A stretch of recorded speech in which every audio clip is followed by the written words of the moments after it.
Hello अस्सलाम वालेकुम guys, this is Zubair Ahmed. आज हम बहुत ही एक इंटरेस्टिंग टॉपिक पे बात करने वाले हैं। वो टॉपिक है अबाउट दी बायो इन्फॉर्मेटिक्स। ये बायो इन्फॉर्मेटिक्स का पहला लेक्चर है कि बायो इन्फॉर्मेटिक्स होता क्या है और बायो इन्फॉर्मेटिक्स का हमारी लाइफ में किरदार क्या है। असल में ये एक सामने आपको एक तस्वीर नज़र आ रही होगी। इस तस्वीर के अंदर जो है बहुत सारे एनिमल्स हैं, मतलब जिसमें परिंदे भी आ रहे हैं और साथ में इंसान, जानवर, दरख्त, हर चीज इसमें नजर आ रही है। मतलब कि इसमें तकरीबन जितने भी हमारे पास लिविंग थिंग्स हैं वो इस तस्वीर के अंदर नजर आ रहे हैं।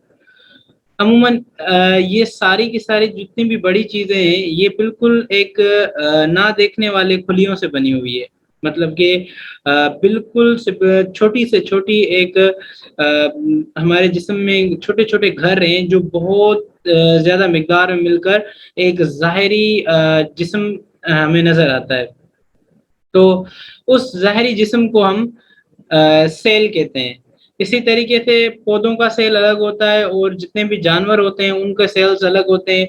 मतलब कि हर चीज जितने भी लिविंग ऑर्गेनिज्म है अ, उनके अंदर अपनी खसूसियात के सेल्स मौजूद होते हैं, अपनी खसूसियात के खुलिये मौजूद होते हैं। प्लांट्स में अलग टाइप के होते हैं और एनिमल के अलग टाइप्स के होते हैं। खैर ये चीजें हम बेसिक में पढ़ते हुए आते हैं, मगर बायो इन्फॉर्मेटिक्स के अंदर एक सेल, पूरे जितने भी लिविंग ऑर्गेनिजम्स हैं वो एक सेल पर मुश्तमिल होते हैं। मतलब एक सेल पे एक उसका जो बेसिक यूनिट है वो जिंदगी का बेसिक जो यूनिट होता है वो सेल, एक सेल ही होता है। मतलब कि यहाँ पर जितनी भी चीजें आपको नजर आ रही हैं इस तस्वीर के अंदर वो सारी की सारी एक सेल, मतलब कि सारी की सारी इन सब की बुनियाद जो है वो एक खुलिया है यानी सेल है। तो आइए पहले समझते हैं सेल किसे कहते हैं। इस दूसरी तस्वीर के अंदर आपको सेल की तस्वीर नजर आ रही होगी। इस सेल के अंदर पहले एक बाउंड्री लाइन है जिसे हम सेल मेम्ब्रेन से कहते हैं। एंड देन फिर उसके अंदर बहुत सारे माइटोकॉन्ड्रियाज मौजूद हैं इसके अंदर, और एंडोप्लाज्मिक रेटिकुलम मौजूद है, rough endoplasmic reticulum and smooth endoplasmic reticulum, centrioles मौजूद हैं। मेन बहुत ही इंपॉर्टेंट चीज जो है वो है न्यूक्लियस। जैसे कि हर चीज हमारे ह्यूमन बॉडी की हर चीज को कंट्रोल करने वाला हमारा ब्रेन होता है, ठीक है। मतलब कि ब्रेन हमारी पूरी बॉडी को कंट्रोल करता है। इसी तरीके से जो खुलिया होता है यानी कि जो सेल होता है उस सेल को कंट्रोल करने के लिए उसका न्यूक्लियस होता है। मतलब कि न्यूक्लियस बहुत ही ज्यादा मेन किरदार अदा करता है सेल को जिंदा रखने में या फिर सेल की जितनी भी एक्टिविटीज है उसको परफॉर्म करने के लिए। आइए पहले समझते हैं कि न्यूक्लियस है क्या। सो जो आपने पीछे एक सेल के अंदर जो तस्वीर देखी वो बिल्कुल जो सेंटर पॉइंट में है। अगर हम सिर्फ इस सेंटर पॉइंट यानी कि बॉल को अगर हम बड़ा करके देखें तो वो हमें कुछ इस तरीके से नजर आएगा। इसके ऊपर पहले पहले एक न्यूक्लियर एनवलप होगा। न्यूक्लियर एनवलप के बाद इसके अंदर न्यूक्लियर स्पोर्स होंगे। जो सुराख इसमें हमें झली के ऊपर नजर आ रहे हैं ये कंप्लीट हमें नजर आएंगे। उसके बाद इसके अंदर एक और न्यूक्लियोलस होगा। मतलब गोल सेल खुद छोटा है, फिर उसके अंदर एक छोटा सा न्यूक्लियस है, फिर उस छोटे से न्यूक्लियस के अंदर भी न्यूक्लियस है, और फिर उसके अंदर बहुत ही अहम मटेरियल मौजूद होता है जिसे हम कहते हैं डीएनए, यानी D oxy ribonucleic acid. DNA जो कि एक थ्री लाइट स्ट्रक्चर क्रोमोसोम्स की फॉर्म में मतलब हर एक जानवर में अपनी मिकदार के मुताबिक मौजूद होता है। तो दोस्तों अभी पहले हम समझेंगे कि ये डीएनए होता क्या है।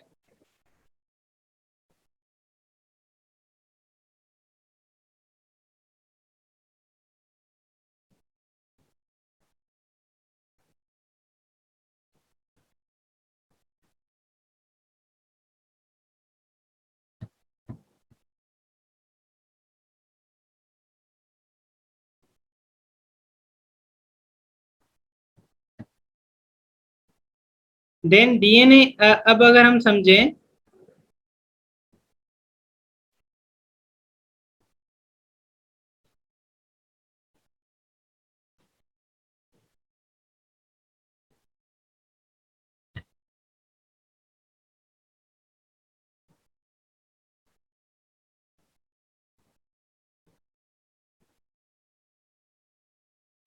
तो 2 इम्पोर्टेंट मॉलिक्यूल्स इस पूरे सेल के अंदर मौजूद होते हैं। एक को हम डीएनए कहते हैं और दूसरे को हम आरएनए कहते हैं। बेसिकली वैसे तो डीएनए के बहुत सारे टाइप्स होते हैं, मगर हम इस कोर्स में बिल्कुल शॉर्टली पढ़ेंगे कि डीएनए असल में होता क्या है। डीएनए जो है वो बेसिक एक यूनिट है पूरी की पूरी जेनेटिक इंफॉर्मेशन की। एक हेरिडिटी मटेरियल है जो कि हमारे पेरेंट्स से हमें विरासत में मिलता है।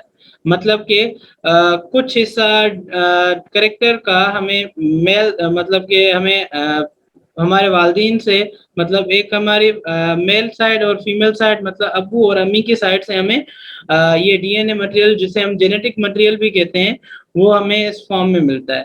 और आरएनए, ये दोनों असल में मॉलिक्यूल्स जो हैं, पूरे का पूरा जो हमारा खानदानी जेनेटिक मेकअप है कि भाई इनका कद कितना होना चाहिए, इनकी ज़हानत कितनी होनी चाहिए, इनके आँख, नाक, इनका कलर, इनके बालों का कलर, ये सारी की सारी इंफॉर्मेशन जो है इन दोनों मॉलिक्यूल डीएनए और आरएनए के अंदर मौजूद होती है। अब आरएनए जो है वो हेल्प करता है डीएनए को एक्सपोज करने में। मिसाल के तौर पे जैसे हमारी जितनी बॉडी है वो प्रोटीन्स की बनी हुई है और बहुत सारे केमिकल की, मगर सबसे ज्यादा जो डीएनए के बाद जो किरदार आता है वो प्रोटीन का आता है। तो वो प्रोटीन किस टाइप का बनना चाहिए, ये इंफॉर्मेशन हमारे डीएनए के पास होती है। और डीएनए से वो इंफॉर्मेशन पढ़ने वाला जो है वो आरएनए होता है, जिसे हम राइबोन्यूक्लिक एसिड कहते हैं। DNA mean deoxy acid, RNA means ribonucleic acid. अब ये जो पूरा डीएनए है, वैसे तो डीएनए के अंदर बहुत सारे सेगमेंट्स होते हैं, मतलब जो कि जिसे हम बेस पेयर्स भी कहते हैं, इनको हम न्यूक्लियोटाइड्स भी कहते हैं, जिसमें एडेनिन, ग्वानिन, साइटोसिन, थायमिन, और ये आरएनए के अंदर थायमिन की जगह यूरेसिल मौजूद होता है। पर ये हमारी पॉइंट नहीं है। पॉइंट कि ये इंफॉर्मेशन लिखी कहाँ होती है। स्पेशली डीएनए के अंदर एक वो सेगमेंट जिसके अंदर प्रोटीन बनने की इंफॉर्मेशन होती है, उसको हम जीन्स कहते हैं। वो जीन्स जो है डीएनए का वो हिस्सा जो, मतलब, या फिर the collection of some nucleotides which have some information which known as gene. मतलब कलेक्शन एक न्यूक्लियोटाइड्स की, मतलब कि हमारा जो डीएनए है वो बहुत सारे न्यूक्लियोटाइड्स का बना हुआ है, जैसे मैंने कहा कि एडेनिन, ग्वानिन, साइटोसिन, थायमिन। तो ये बहुत सारे न्यूक्लियोटाइड्स जब आपस में मिलेंगे इस शेप में, इस लेडर शेप में, और एक इसमें ऐसा टुकड़ा जिनके अंदर जीन्स, मतलब के प्रोटीन बनने की सलाहियत मौजूद हो, तो उसे हम क्या जीन्स कहते हैं। अब हमारी पूरी बॉडी, अगर मैं सर से काउंट करना स्टार्ट करूं, हमारे hairs, nails, eyes, mouth, skin, bones, heart, intestine, lungs and kidneys, rib cages and जितना भी हमारी बॉडी का ऑर्गन सिस्टम्स हैं, वो सारे के सारे उनका जो बिल्डिंग ब्लॉक है वो प्रोटीन है। अब वो प्रोटीन जो है वो इन डीएनए के जीन की इंफॉर्मेशन के मुताबिक बनता है। अगर किसी को कोई बीमारी होनी है, वो भी ये जीन्स डिसाइड करते हैं कि किसको किस वक्त बीमारी होगी। ठीक है। और साथ में जैसे आजकल पाकिस्तान के अंदर अवेयरनेस कम होने की वजह से बहुत ज्यादा जेनेटिकल डिजीज हैं, या फिर क्या कहते हैं, ये सारी की सारी जेनेटिकल डिजीज जो है वो असल में से इन डीएनए से ही स्टार्ट होती है। डीएनए के अंदर जीन वो डिसाइड करती है कि कहाँ पर, मतलब कि अगर इनमें सीक्वेंस में थोड़ी सी भी तब्दीली आ जाए, जिसे हम म्यूटेशन कहते हैं, उस थोड़ी सी तब्दीली जो है डीएनए कोई बहुत बड़ी बीमारी का सबब बन सकती है, या फिर कभी बहुत मतलब कि किसी बुरी चीज का सबब बन सकती है। अब जनरली म्यूटेशन है क्या चीज, इस बात को समझने के लिए हम इन तस्वीरों का मिसाल देखेंगे।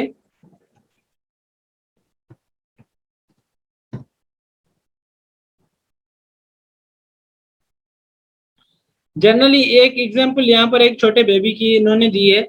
जो तस्वीर हमारे सामने आई है, इस बेबी की कुछ फिंगर्स जो हैं वो आपस में बिल्कुल मिली हुई हैं।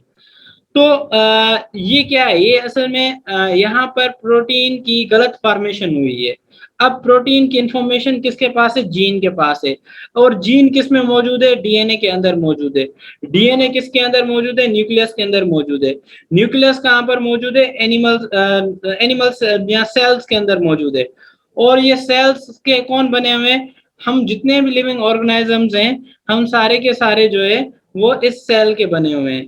अब जितनी भी बीमारियां वजूद में आती हैं, भले वो दूसरे जानवरों से निकल कर इंसानों में लगे या फिर इंसान से निकल दूसरे जानवरों में लगे, या ऐसी तरीके से ये जितना भी एक बायोस्फीयर है जो आपस में इंटर कनेक्टेड है, उनकी जो बेसिक यूनिट है वो हमारी डीएनए और जीन कहलाती है, यानी कि बिल्कुल मॉलिक्यूलर बेसिस पर।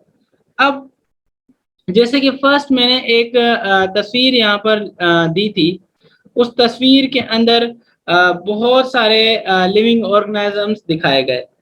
अब ये सारे के सारे लिविंग ऑर्गेनिज्म में हर एक लिविंग ऑर्गेनिज्म जो है ना मुख्तलिफ डीएनए सीक्वेंसेस से बना हुआ है। इवन हर एक हमारा जो सेल है या हर एक जो हमारा प्रोटीन है वो बहुत ही बड़ी इंफॉर्मेशन से बना हुआ है।